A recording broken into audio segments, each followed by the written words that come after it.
Karibu sana mfuatiliaji wa 69 Media. Mimi ni Sami Baby na leo tumebahatika kukutana na mmoja kati ya washauri waliobobea kwenye masuala ya ndoa, mahusiano, familia na vitu vingine. Mimi hapa napenda kumkaribisha aweze kujitambulisha kwa uzuri. Huenda mimi nimezungumza lakini sijapatia kumtambulisha majina yake. Mtaalamu, karibu sana. Asante sana. Mimi ninaitwa Amani Mwaipaja.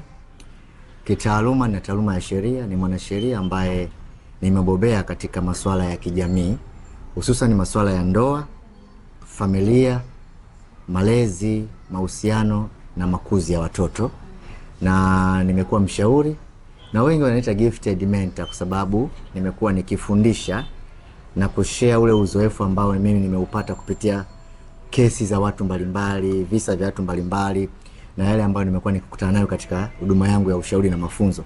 Kwa hiyo wanaonifahamu kama mwanasheria ni mwanasheria, wanaonifahamu kama mwalimu kwa maana ya kufundisha, wanaonifahamu kama mwalimu, wanaonifahamu kama gifted mentor, wanaonifahamu namna hiyo. Lakini jina langu halisi ni Amani Mwaipaja na ninapatikana Dar es Salaam, ingawa nina ofisi katika mikoa mbalimbali, Morogoro. Mimi pia ni mkurugenzi wa kituo cha msaada wa sheria kwa wanawake na watoto kinaitwa Morogoro Paralegal Center. Ni kituo cha muda mrefu na kina umri zaidi hata ya mimi kwa ajili ya kusaidia masuala ya sheria. So hiyo ndio utambulisho wangu. Kwa wale ambao wanafuatilia wajue kabisa kwamba nimebobea kwa zaidi ya miaka 15 nikitoa ushauri na kusaidia watu ambao wana changamoto mbalimbali za mahusiano na kufundisha pia katika semina mbalimbali. Kabla tujafika kwenye kile ambacho tumelenga kukizungumza, nikuulize tu kwa uchache uweze kunijibu. Kama mtaalamu, umekuwa kukutana na kesi zipi zimekuwa nyingi? Swala zima la mahusiano ama swala zima la malezi? Swali zuri sana. Swala la mahusiano limekuwa ni changamoto kwa watu wengi, kuanzia kizazi kilichopita mpaka kizazi cha Gen Z. Na Gen Z wanakabiliwa na changamoto nyingi sana za mahusiano kuliko kizazi kilichopita, kwa sababu wapo kwenye kipindi ambacho mambo ni mengi sana alafu muda ni mchache. Kwa hiyo wamezaliwa wamekuta tayari kuna mitandao, websites na vitu vyote, social media. Sisi social media zimetukuta, kwa hiyo tuna uzoefu tofauti kidogo. Kwa hiyo ule uzoefu tofauti na maandalizi tofauti ndio yamepelekea changamoto ziwepo nyingi sana. Na naweza tu kusema kwamba baadhi ya changamoto, kwa mfano kwa wale ambao ni wanandoa au kwenye mahusiano, zinaweza ikawa na vyanzo tofauti na ambavyo sisi au kizazi kilichopita kilikuwa kikikabiliwa nacho. Zamani watu walikuwa gombani kwa ajili ya simu, kwa sababu hizo simu kwanza zilikuwa za mezani. Unagombana saa ngapi na mtu? Huwezi kutuma message. Kulikuwa na barua. Utagombana saa ngapi na mtu kwa ajili ya barua? Kwa sababu barua paka iende posta au itumwe kwenye basi. Sasa kama mtu na michepuko mitano, fikiria unawezaje kuiandikia yote barua alafu ikakujibu. Kulikuwa na riski na hata muda wenyewe ulikuwa hautoshi. Hatusemi kwamba michepuko haikuwepo, ilikuwepo, lakini sio kama ambavyo iko rahisi sasa hivi, ambapo mtu akiwa na simu peke yake anaweza akawa na michepuko hata 100. Ndio. Nimekuwa nikipokea visa vingi, unakuta mtu analalamika asema, bwana nimekuta kwenye simu yangu yani mwenzangu ana michepuko. Unasema mingapi? Sema yani hata 100 inazidi. Na unakuta mtu anaingia kwenye migogoro kwa sababu ya accessibility, yani namna ya kupatikana kwake. Kwa hiyo hizo ni moja ya changamoto kubwa sana. Kwa hiyo ukilinganisha malezi na mahusiano havina tofauti kubwa sana, kwa sababu pia kwenye malezi na makuzi ya watoto, huo nao ni ulimwengu wao. Watoto wa sasa hivi wanazaliwa smartphone wamezikuta. Na ukimnyima smartphone anahisi kama vile umemnyima haki zake, moja ya haki za binadamu. Anaweza kana anahitaji simu kwa ajili tu ya kuangalia game, au wamepewa assignment shuleni. Wengine sikizi wanaambia nenda kaulizeni wazazi. Mimi nilisoma miaka hiyo. Kwa hiyo wakati fulani unabidi tu mpe mtoto simu atafute majibu kwenye simu, alafu umrahisishie pia kujifunza. Kwa hiyo pia kuna changamoto kubwa sana za malezi zinakaribiana. Kwa hiyo wakati mahusiano yanaleta changamoto, malezi pia na yenyewe yanasumbua. Na uhusiano wa karibu kati ya malezi na mahusiano ni pale ambapo unakuta pengine wakati fulani baba na mama wanaingia kwenye mgogoro, alafu ule mgogoro unamwathiri mtoto. Kwa hiyo watoto nao wanapata changamoto kutoka kwenye mgogoro wa wazazi. Kwa hiyo unakuta hiyo inakuwa ni matatizo ambayo au changamoto ambazo zinategemeana sana, hasa katika zile familia ambazo zina wazazi na wazazi wanaingia kwenye mgogoro, au unakuta mtoto sasa hivi anajua kabisa huyu sio mama yake mzazi, huyu sio baba yake, kwa sababu pengine anaona mbona mimi natumia jina tofauti na wadogo zangu. Anaanza mbona wadogo zangu wana Amani Mwaipaja, mbona wanaitwa Amani huyu Theophilus. Anaanza kutafuta, anaanza udadisi. Anaona hapana, hapa hawa watakuwa huyu ndio baba yao, afu mimi huyu sio baba yangu.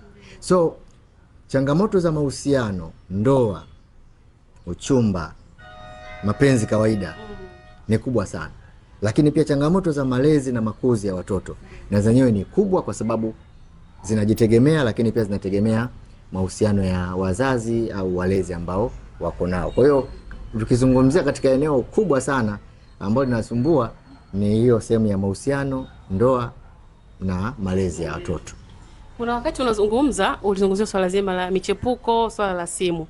Hivi mtaalamu, ni kweli kisheria hairuhusiwi ama ni kosa kupekua simu ya mpenzi wako ama kumiliki password za simu ya mpenzi wako? Kisheria ni kosa kufanya upekuzi, hiyo kisheria. Lakini kijamii na kimahusiano inaweza ikawa sio kosa. Unajua kuna vitu ambavyo unaweza ukavizungumza kulingana na muktadha. Yani ndio maana hata kuna baadhi ya mambo kidini hayana shida, kisheria yana shida. Kisheria hayana shida, lakini ukija kwenye dini wanasema hiyo hatutaki. Kwa hiyo kisheria kupekua inaweza kata changamoto kama huo upekuzi unapelekea kwenye mgogoro, lakini kama huo upekuzi ni unatokea kwenye mapenzi, kwa sababu hiyo simu yenyewe kwanza amenunulia mtu na mpenzi wake, na kuna vitu pengine wanashare. Kwa hiyo upekuzi kama hauanguki katika kuleta changamoto, hiyo haiwezi kuwa changamoto, kwa sababu ni jambo ambalo halina shida. Kuna watu wanatumia simu moja hiyo smart, anaingia anaangalia message za WhatsApp za mwenza wake na anaangalia vya kwake. Sasa hapo upekuzi unafanyikaje? Kwa sababu usichungulie, uweze kusema unashindwa kuchungulia ukaanza kutafuta message tofauti. Kwa hiyo kisheria ni kosa, lakini ukija kwenye kijamii na mahusiano kuna vitu vingine vinakuwa vieti maana sana, kwamba umpeleke mwenza wako mahakamani kwa sababu aliweza kuangalia message zako. Na kwa nini tunasema inaweza ikawa ni kosa kisheria? Na ndivyo ilivyo, lakini kwenye masuala ya kijamii ikatafsiriwa tofauti. Inategemea pia na mapenzi ya wahusika wenyewe, husika na namna ambavyo wanashirikiana. Hata password yenyewe kwa baadhi ya watu ni changamoto, kwa sababu kama hakuna kitu cha kuficha au security ya kawaida kwamba mtu akiiba asiwe na access kwenye mawasiliano yako, lakini mume wako au mke wako sio mwizi na hakuna vitu vya kuficha, na kuna watu wanashare password. Wanashare password, anajua password ya mke wake, anajua password ya benki ya mke wake, anajua password ya mume wake. Akiwa na changamoto ya pesa anaweza kadraw. Lakini katika situation hiyo hiyo, kama mke au mume anaiba ATM card, anaenda kudraw, hiyo ni kosa lingine. Sasa maana yake ni kama amemuibia. Lakini wakiwa wanatumia pamoja, hakuna mgogoro, inakuwa ni jambo la kawaida kwamba yeye mama mkubwa, hebu nenda pale kachukue 100,000, anakwenda anamtajia password au anajua tu password ya mume wake. Kwa hiyo tunapotafsiri haya mambo, wakati mwingine inatakiwa tutafsiri kisheria, tutafsiri kiuhalisia kijamii, kile kinachotokea kwenye jamii, na wakati mwingine hata kiimani, ili uweze kuwa comfortable unafuata kipi katika hicho. Kuna watu baada ya kugombana ndipo ambapo sasa kila mmoja anaanza kuficha password yake, wakati kabla ya hapo ilikuwa ni wazi.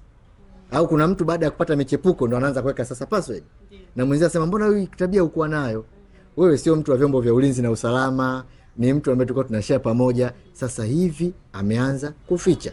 Kwa hiyo kuna zile tabia ambazo zikianza kuonekana kwenye mahusiano, wakati mtu anadhani kwamba anajilinda, kumbe ndio anampa mwenzie ujumbe kwamba hapa kuna kitu hakiko sawa. Na mwenzie sasa anaanza kufuatilia pale kwamba hapa kuna nini? Mbona huyu siku hizi alikuwa akiongea na simu tunaongea tu hapa kawaida, sasa hivi akiongea na simu anatoka hapa anaenda Kariakoo kwa ajili ya kuongea na hiyo simu. Mnasubiri kama ni muda wa chakula mpaka mnasahau kwamba huyu usalikuwepo hapa kumbe mwenzao anaongea nani na simu. Sasa wewe amekuwa jambazi au amepata kazi, amekuwa mtu yuko kwenye chombo cha usalama au nini? Kwa hiyo kuna zile suspicious ambazo zinaweza kujitokeza kwenye mahusiano kwa sababu ya namna mnavyoishi. Kwa hiyo tusitafsiri vitu kwa upande mmoja.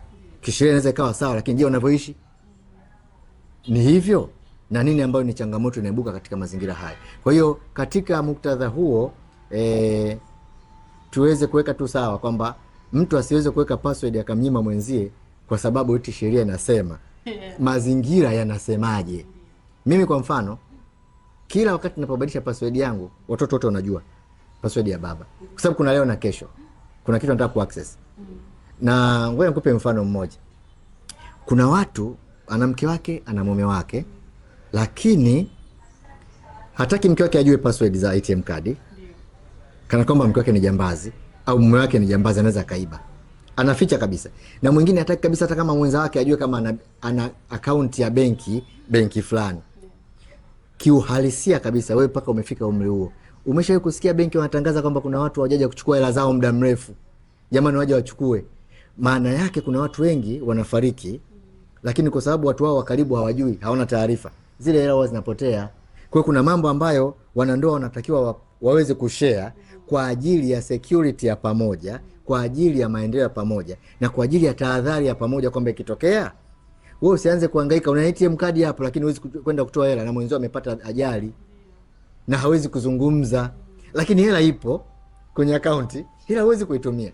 Kwa hiyo kuna mazingira ambayo migogoro mingine inatokea kwenye jamii kwa sababu ya namna ambavyo utandawazi unajitokeza, mambo mengi yanajitokeza, watu wanashindwa kuyatafsiri. Lakini kiukweli kabisa, kama kuna kitu ambacho mnaweza mkashare pamoja, hakina madhara, kwa ajili ya faida yenu wawili, ni bora zaidi mkashare hicho, ili ikitokea dharura kwa mmoja, huyu mmoja aweze kuwa na access katika hicho, iwe ni ATM ya benki au iwe hata namba ya mtandao wa simu ya malipo, ili kusaidia huyo mtu mwingine. Kwa hiyo haya mambo yanategemea sana na namna ambavyo watu wanatafsiri. Usifanye kama ikawa amri 10 kwenye kila kitu, alafu mkaishi kama vile mpo kwenye vita ya Iran na Marekani. Sawa.